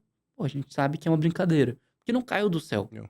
Às vezes são coisas que foram Uma conectando. referência, um Uma relacionamento. pessoa, alguém que te chamou, alguém que você conheceu, alguém que acompanha o seu serviço. Então, o melhor marketing que você tem são os seus clientes, cara. Se você não tá conseguindo agradar os seus clientes, você não vai conseguir nem agradar quem não é seu cliente. Sim. Então, busque primeiro, agrade os seus clientes. O boca a boca vai ser massa, mas dependendo do seu negócio, não vai te levar muito longe. Mas se você realmente consegue chamar a atenção, entregar algo de valor, a própria ideia da reciprocidade. Então, se eu, por exemplo, te entrego algo de valor, você vai querer me entregar algo em troca. Uhum. Então, se eu te entrego uma informação pertinente, algo que vai facilitar a sua vida, eu posso conseguir o que você tem mais de precioso, que é o seu tempo, que é a sua atenção. Conseguir uma reunião, conseguir um segundo passo. E não vai ser um e-mail que eu mandei para a escola que muitas vezes vai resolver esse problema. Claro, pela própria ideia do funil, se você mandar 15 mil e-mails, provavelmente alguém vai te responder. Uhum. Mas, às vezes tem caminhos mais simples, caminhos mais seguros, caminhos mais interessantes. Então, hoje a gente não acredita que não é a ideia do Brino ser alguém que vai ficar enchendo as caixas de e-mail de spam. Uhum. Porque a nossa caixa de e-mail é cheia. Eu não sei se já passou por esse processo, mas quando você abre uma empresa aqui no Brasil, esse dado se torna público. Então, o telefone da empresa, o e-mail, vão para a junta comercial. Sim. Cara, eu me lembro quando a gente fundou essa nossa, a Starfruit, que foi o CNPJ nosso, questão de 2 horas depois de ser aprovado, Já tinha um monte de Já tinha um monte de contabilidade, gente, empresa enchendo o saco, exatamente. pedindo coisa. e a gente descobriu que nossa empresa tinha sido aberta a partir deles. Porque a gente nem sabia, a própria Receita nem avisou nem nada. A gente só começou a receber um monte de Eu informação. fiz essa cagada E a também. gente ficou tipo, cara, eu acho que abriu. Então é um caminho muito interessante, sempre oferecer algo em troca. Uhum. Pense no inusitado. Às vezes, cara, pode parecer meio estranho o próprio dado da galinha, da formiga, o que for que você vai fazer. Mas a primeira coisa que você precisa não é vender o seu produto, é chamar a atenção do seu cliente. Então você vai encontrar milhões de técnicas incríveis de venda na internet. Desde gente, eu não sei se vocês acompanharam, mas recentemente teve um cara que ofereceu uma fantasia que tinha um quadradão na cabeça, que era um QR Code, que se você conseguisse escanear aquele QR Aí ele Code, saiu correndo você assim. ganhava uma pizza de graça. E esse camarada corria para um caralho pela Eu vi cidade. esse vídeo, é muito E bom. o pessoal tentando pegar e não sei o que. Pensa numa divulgação bacana. Não, que circulou ele isso gerou. entre o grupo da Lancei lá, o pessoal tava querendo, ó, Hugo, você vai chegar nessa parte aí do vídeo. O pessoal queria que ele fizesse isso, ficasse correndo lá dentro do Inova, no evento que a gente Aham. teve, com o QR Code lá, sair correndo dentro do evento. Perfeito, cara. Pensa que estratégia bacana. O tanto que esse vídeo não viralizou. A visibilidade que você trouxe pra aquela marca. Cara, foi muito simples. Um cara, uma fantasia e um sonho. Sim. Corre na rua. Eu nem sei se eles conseguiram entregar alguma pizza de gás, porque o jeito que aquele cara corria era perfeito. Não, eu acho que no final ali da pegadinha, eu acho que ele parava e tal, porque Uhum. tinham pessoas tentando participar, né? Uhum. E aí tem toda a Uhum. repercussão É, do vídeo e Alguém tem tal. que ganhar. é. Senão também fica sem graça. Mas esse vídeo aí foi muito legal. Eu queria fazer uma pergunta. Uhum. Você comentou sobre sociedade e tal. Como é a relação de irmãos dentro de um negócio? Eu já passei por algumas experiências de mentoria com casais, Uhum. mas essa é a primeira que eu falo com irmãos. E, ainda um detalhe, um asterisco, irmãos gêmeos. Como é essa relação de business entre irmãos? Isso é uma situação complexa, porque, eu, sendo bem sincero, a gente começou quando eu tinha 18 anos, né? Uhum. Então, devo admitir que muitas das nossas reuniões eram excessivamente longas por picuinhas. A gente gastava muita energia. Ainda hoje, vou admitir, ainda hoje acontece bastante. Mas é muito uma questão de maturidade. Você Uhum. conseguir ir desenvolvendo. Vai ter hora de brincar. E vai ser 90% do seu dia, vai ser uma parte descontraída. Mas vai ter 10% onde você vai precisar estar focado, sério, e vai estar desenvolvendo alguma coisa. Então, é muito. Acaba não sendo tão diferente quanto às vezes tem um outro sócio ou algum amigo. Você vai ter os seus momentos de descontração, de brincadeira, seus. Cara, você vai fazer uma piadinha que vai incomodar o outro, vai esconder um mouse, vai Uhum. colar uma fita adesiva embaixo do mouse para parar de funcionar, vai. É a vida, acontece. Só que você tem que aprender a ter um limite disso e até onde você vai com cada pessoa, né? E a vantagem é que a gente tá nessa já tem 7 anos. Uhum. A gente acabou conseguindo entender um pouco mais até onde a gente consegue manter uma relação saudável e continuar desenvolvendo a empresa realmente com seriedade. Eu acho que uma das partes mais importantes é ter ciência que todo mundo tá ali com o mesmo propósito. Uhum. Cara, pode ter cabeças diferentes, mas todo mundo tá ali para trabalhar pelo bem da empresa. Então, eu acho que ter essa ciência de que todos vocês estão ali, não só porque vocês são amigos, não só porque vocês são irmãos, mas porque vocês têm um objetivo comum é o primeiro passo. Porque quando você começa a passar muito tempo com uma pessoa, cara, pode começar a acontecer de você não saber diferenciar os espaços. O momento que você é amigo, o momento que você é irmão, o momento que você é empresário. E cada coisa, cada demanda vai ter o seu momento correto de acontecer. Então, eu não vou, às vezes, pegar num almoço de domingo, virar e dizer: ô corno, cadê minha lista? Porque não é o espaço para isso. Uhum. Então, a gente até vê na nossa trajetória, a gente perdeu já sócio por conta disso.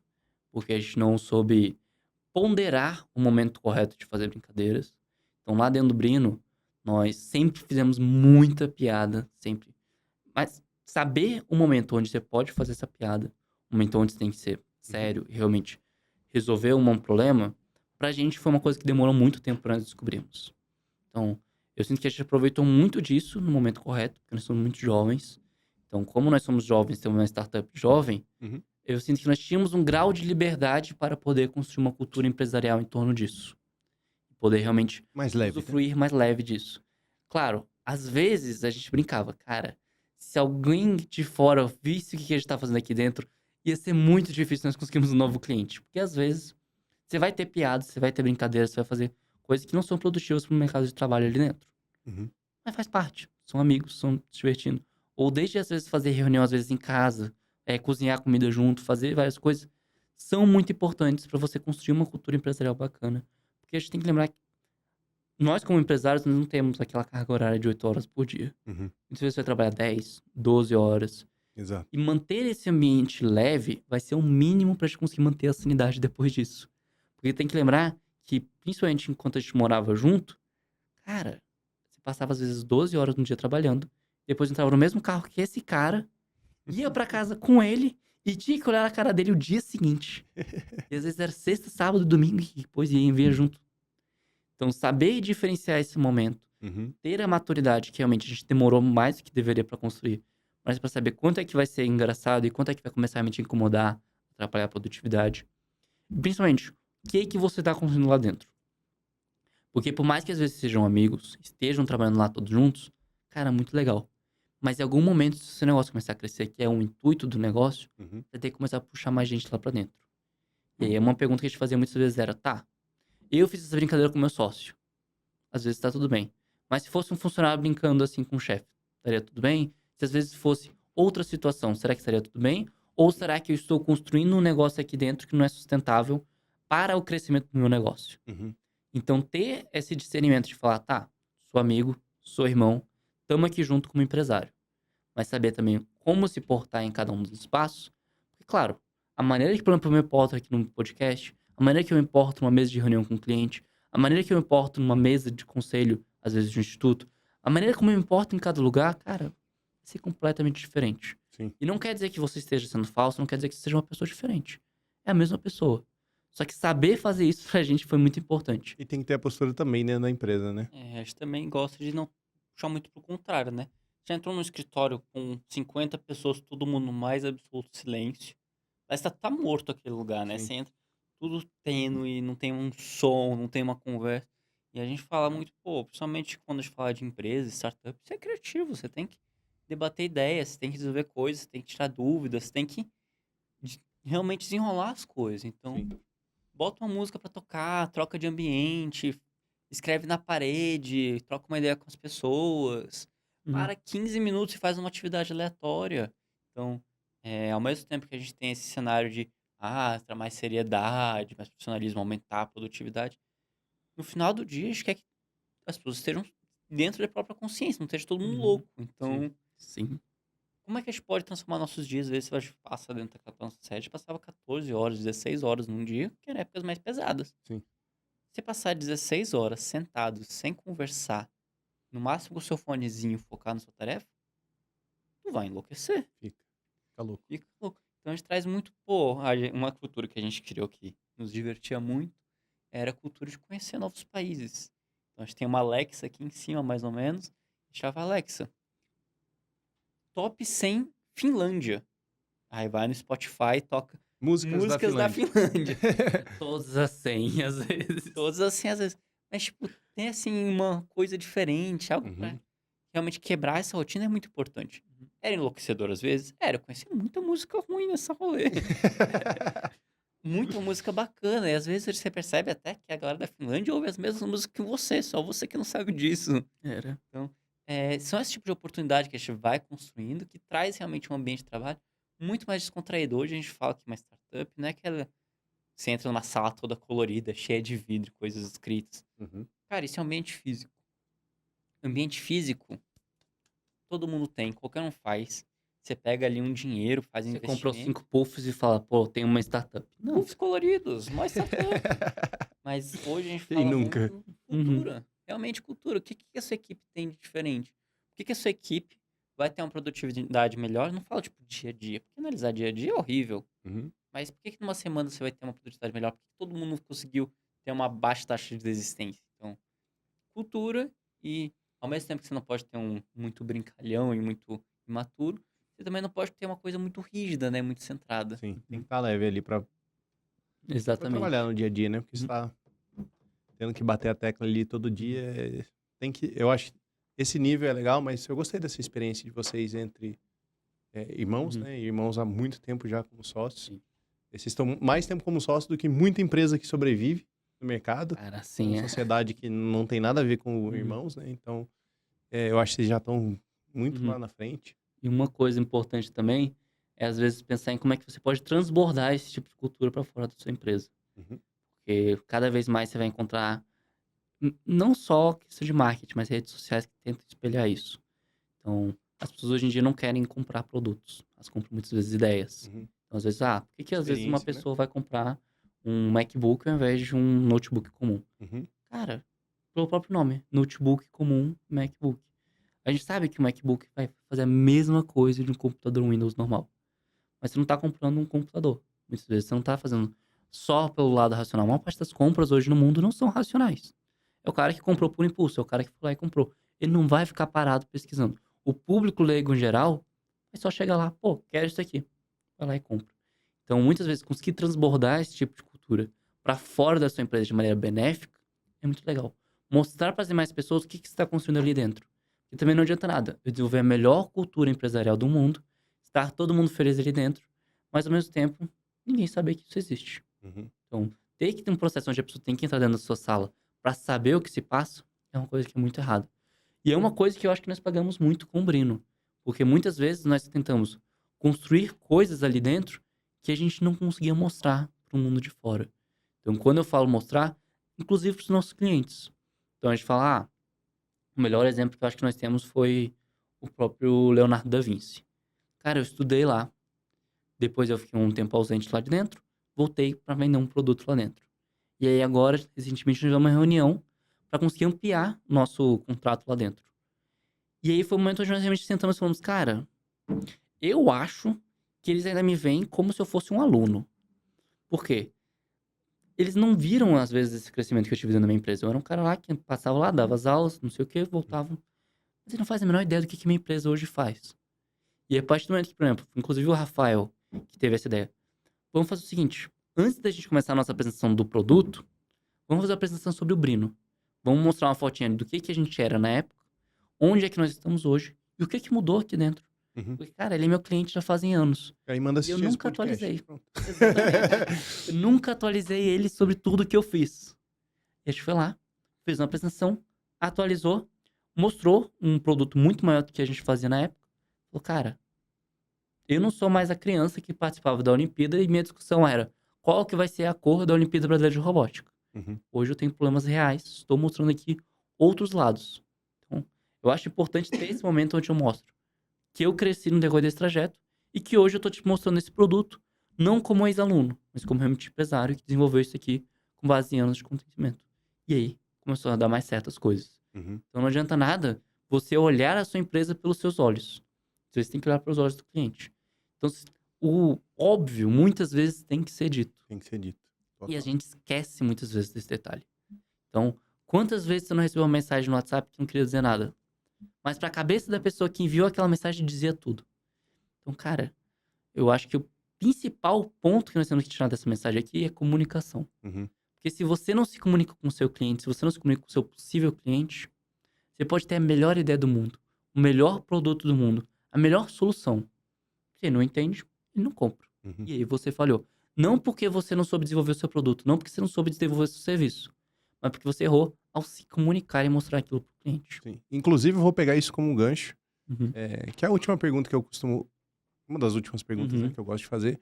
E embora o nosso programa aqui você tenha passado várias experiências, vários conhecimentos, mas se você fosse compilar, assim, desse uma pílula de conhecimento, Uhum. que seria?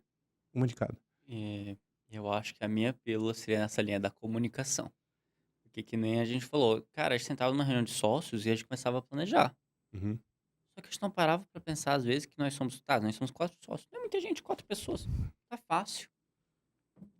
Eu estava focado numa coisa, o outro tá focado em outro, o outro tá com outra visão.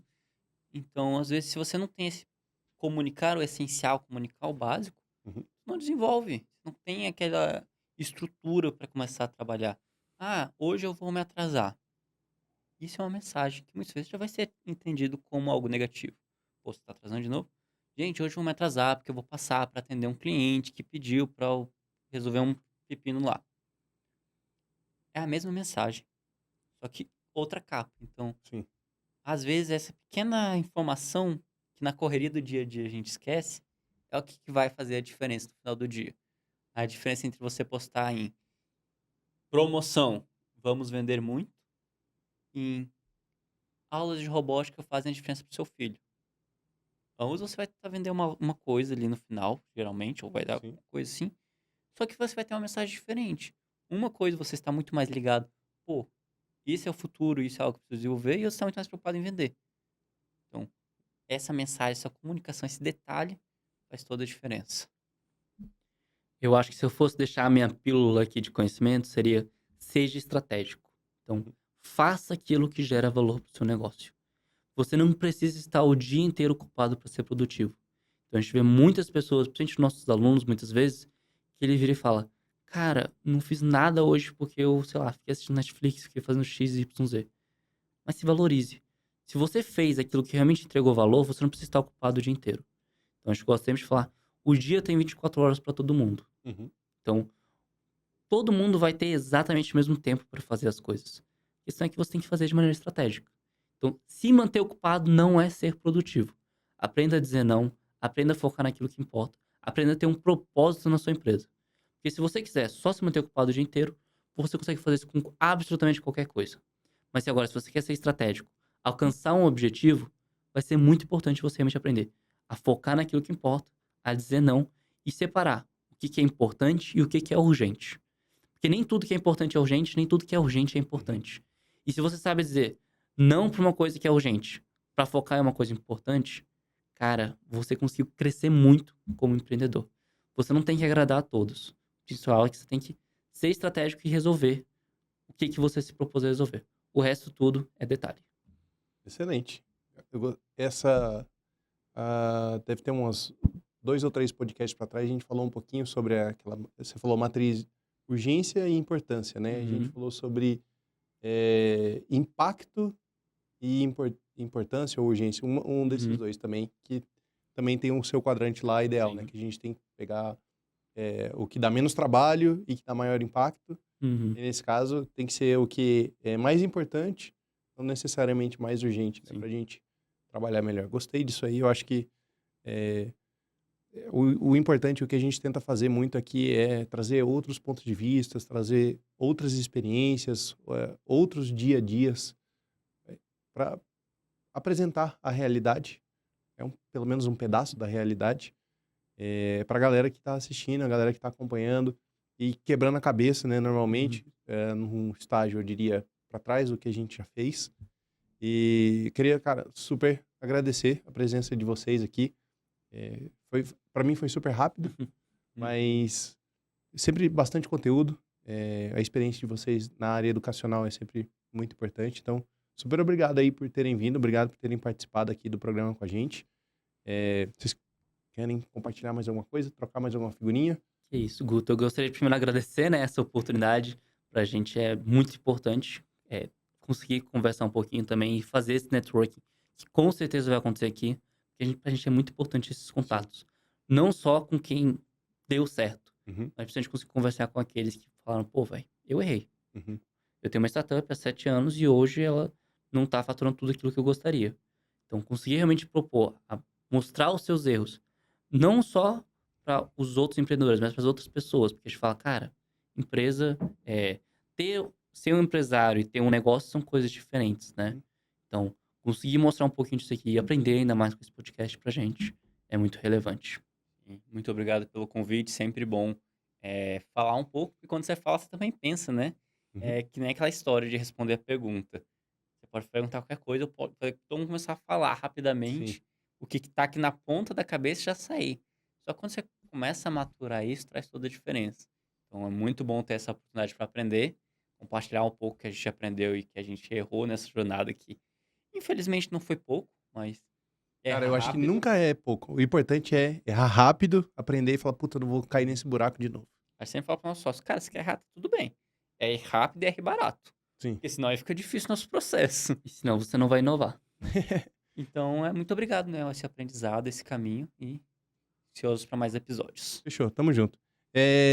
Pra galera que tá assistindo aí de casa, você tem alguma dúvida, quer conversar com os meninos da Brino, que estão aí inovando nessa parte de robótica, desenvolvimento educacional, ou quiser tirar alguma dúvida empresarial, perguntar para eles como é essa relação de irmãos aí por trás dos bastidores, ou qualquer outra pergunta, pode mandar aqui, tanto na descrição do vídeo, ou lá no nosso Instagram, você pode mandar no direct, se tiver vergonha e não quiser aparecer a tua pergunta, pode mandar lá pra gente, ou a gente responde, ou a gente direciona pros nossos convidados. E agradecer aí mais uma vez a audiência. Obrigado aí, pessoal, Vitor e Gabriel, por terem participado aqui do programa, compartilhado um pouco a história de vocês. E a gente se vê nos próximos. Isso, Guto, muito obrigado. Tchau, pessoal. Tchau, obrigado. Falou, pessoal.